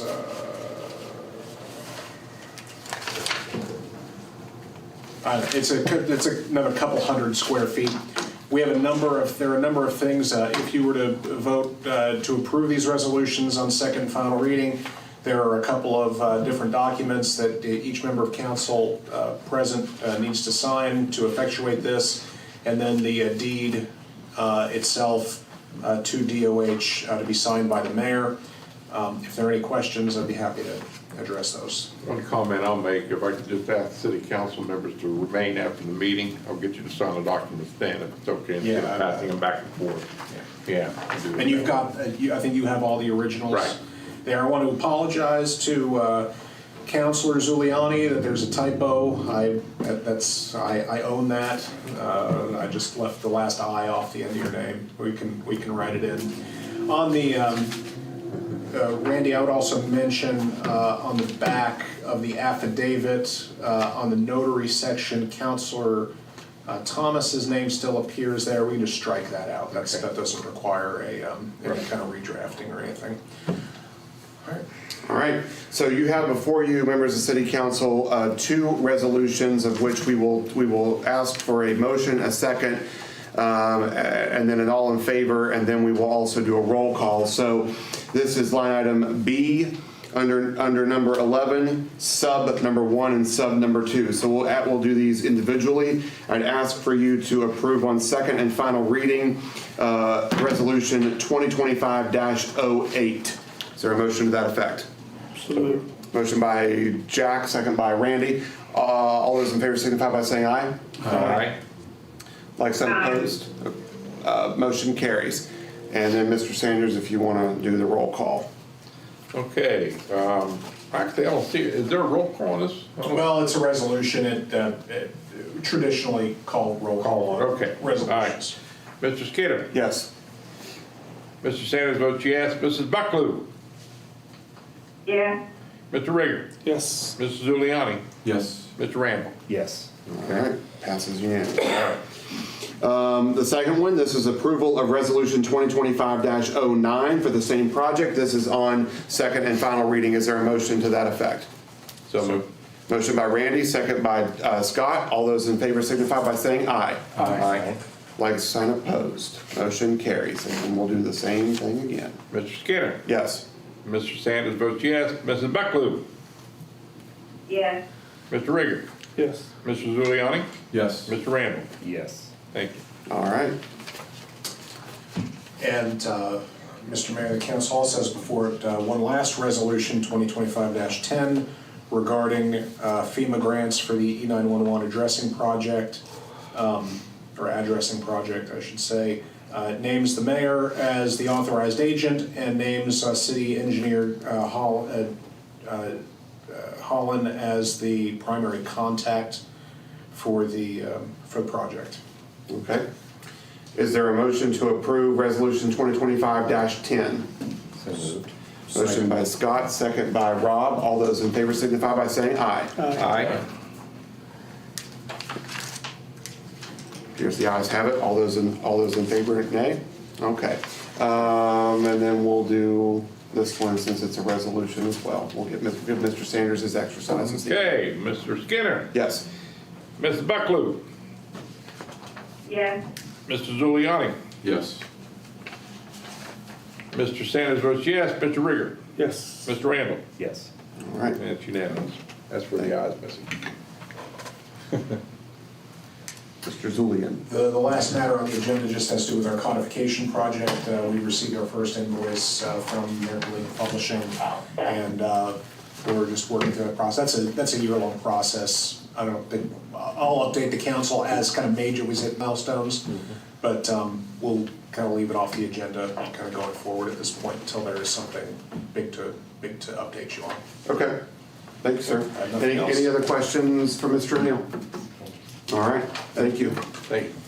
Under new business, I have asked a gentleman to be on the Upshur County Recreation Board. I'm still waiting for his yes or no. I think he's going to say yes, but I just want to hear it from him first. So, if it needs to be on the next agenda, it's okay. But I thought I'd have the answer by this night, but I don't. So I will communicate that to Teresa as soon as I know.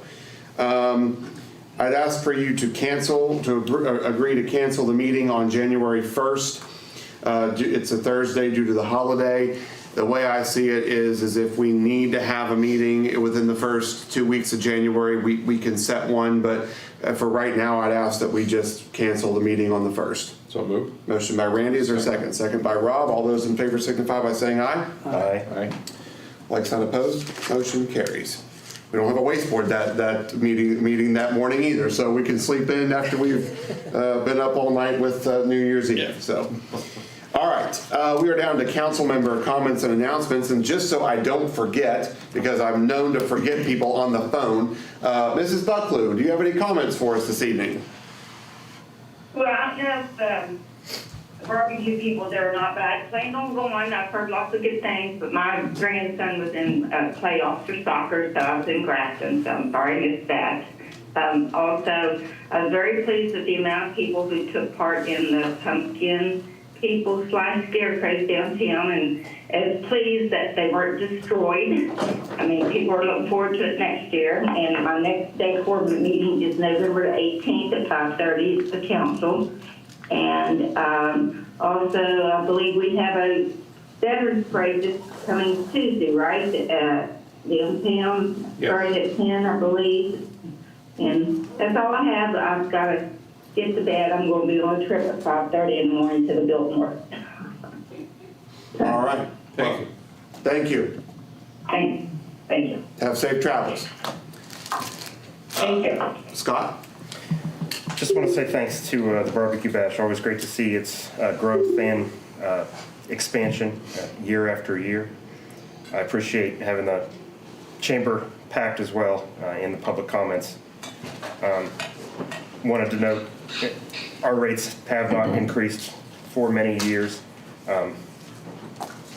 The option to regularly increase rates, like some of the public comments, is definitely something that we could consider. Looking forward to the future is definitely important on something that's going to have a life, a time frame on its lifespan. Appreciate Todd Dingus and Potesta giving great explanations of past and design, reasons why, and a clear explanation on our rate structure increases. I'll end with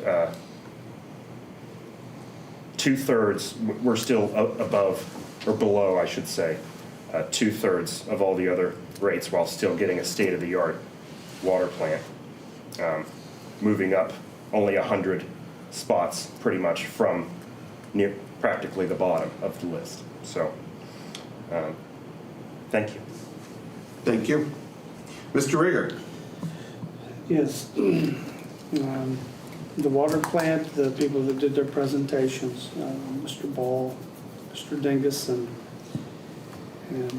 Sean from, it was just a good presentation, very informative. And again, hats off to Jody for her efforts on the barbecue bash. And we feel bad for Jerry having to cancel her Christmas program for the children. I know personally that means a lot to her, and those that support her. That's about all I have, Mr. Mayor. Thanks, sir.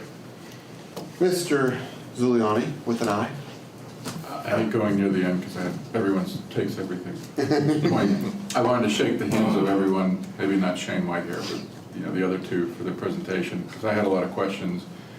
It was very, very clear after their presentation of it's not just a random figure, the 62% increase. It's based on the median household income percentage, and that's only to be able to get favorable rates on loans, as well as being able to get grants. And I think if people realize that, and then the numbers of them presenting with just the incremental small increases, that it really isn't that much to get fantastic water. And I know quite a few people in different cities, as I'm sure everyone on this committee does, council does, and we still pay, even with the new $50 million water plant, much less than other cities. And then the last thing I'll say is, just with the leaf season coming in, it drives me crazy when people don't rake leaves in their yard. And the entire tree drops in the yard and then blows into everyone else's yard. So be a good neighbor and clean your leaves up. Public service now. Oh, we got the, and the audience roars. Most popular council member up here. Thanks, sir. Yeah. City Recorder's Report. Mr. Mayor, we have reports of correspondence and information. In our packet tonight was the Buckhannon Water Treatment Plant Project, frequently asked questions. Upcoming events at the Event Center at Brushy Fork. November 22nd is going to be the Holly Jolly Craft Show. Now, prior to that, we have the Mountain Heart Training event this weekend, which has 120 people coming from all over the state of West Virginia to participate in. They'll be arriving tomorrow evening, staying through Saturday. So that's a nice event. The Holiday Fartastic Elimination Dinner will be December 6th, and that's the fundraiser for our four-legged friends. December 9th and December 13th are both corporate holiday celebrations, private corporate holiday celebrations. We have quite a bit going on, then we'll be rolling out the 2026 calendar. Also want to mention the Rotary is going to be having its holiday celebration December 16th out at the Event Center. A couple of announcements I wanted to make too. I just want to thank Christy Tenney with the Upshur County Commission. She worked with us in the application process to have a designated Mountain Air Mile in Buckhannon, and it had been named over at the walk trail for our folks who do their walks daily and so forth. So we'll have some signage and ribbon cutting, which will be enjoyable. So we are now going to have a Mountain Air Mile designation here in the city of Buckhannon as well. And that's all I have. Thank you, sir. Thank you, sir. Well, I appreciate everybody this evening. I appreciate the support for our main utility and planning for our future. I also appreciate Todd and Shane and Tim being here this evening. I think that was very important for them to be here and answer hopefully a lot of questions that folks might have had about the process. But I would encourage, if you're watching out there, please read beyond the headline. A lot of the information that was presented tonight has been published multiple times in different media outlets. It's been published through minutes here. It's available to watch on our stream and to listen to with the audio. All of this is available to the public. So please be an informed citizen, especially as we're dealing with issues, as important as our utilities. It is important. So with that, I hope everybody has a great weekend. At 9 o'clock on the nose, I'd entertain a motion that we adjourn.